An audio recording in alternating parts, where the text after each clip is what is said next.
Okay, everyone, thank you for being here. We all know that a linear economy is unsustainable, and because it generates waste and environmental pollution. To transform from a linear economy to circular economy, we need organizations and governmental bodies to take big steps.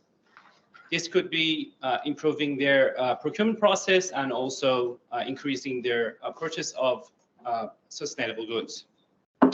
And for this, they need to focus on their purchasing policies. So we're going to break down the governmental purchasing by their policies.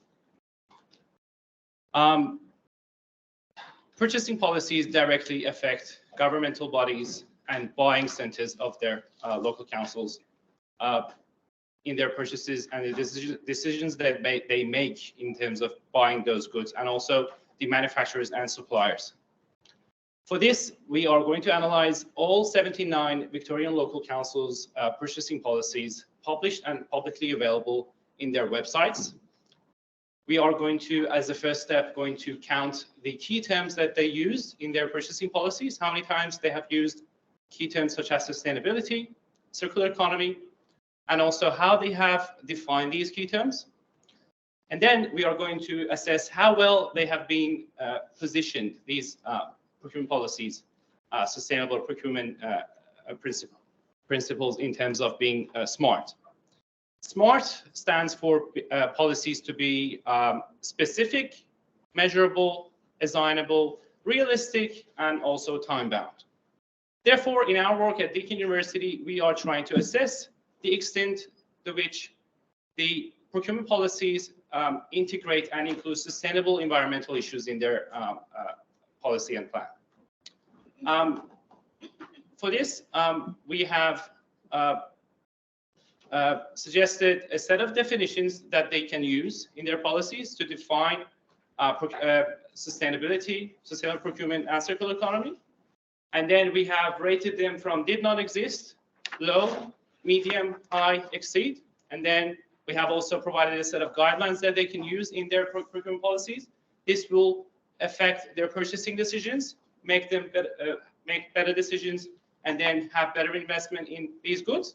And also, it helps the manufacturers of these goods, because if they don't have a good procurement policy, how can they be aware of the expectations and the standards made by the local councils? Therefore, eventually, it will affect the purchasing, making better decisions in purchasing, and also increasing the products they have purchased. Thank you.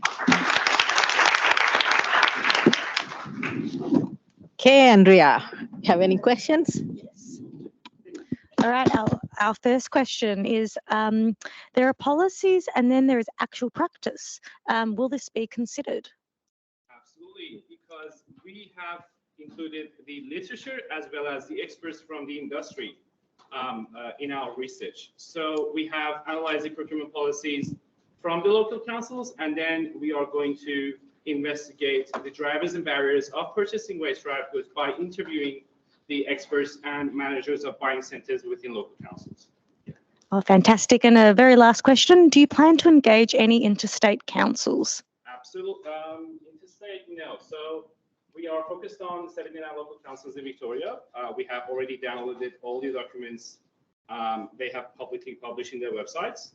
And in our second phase, we are going to focus on the drivers and barriers of purchasing waste-derived goods. So we're going to map out these drivers and barriers, indicate the relationships between them, prioritize them, and then help them to make better decisions. So, for example, if they want to invest in a few set of drivers to increase the purchase of waste-derived goods or make better decisions towards that, they can invest in the most important drivers. They will realize if they invest in those drivers, they might get rid of barriers.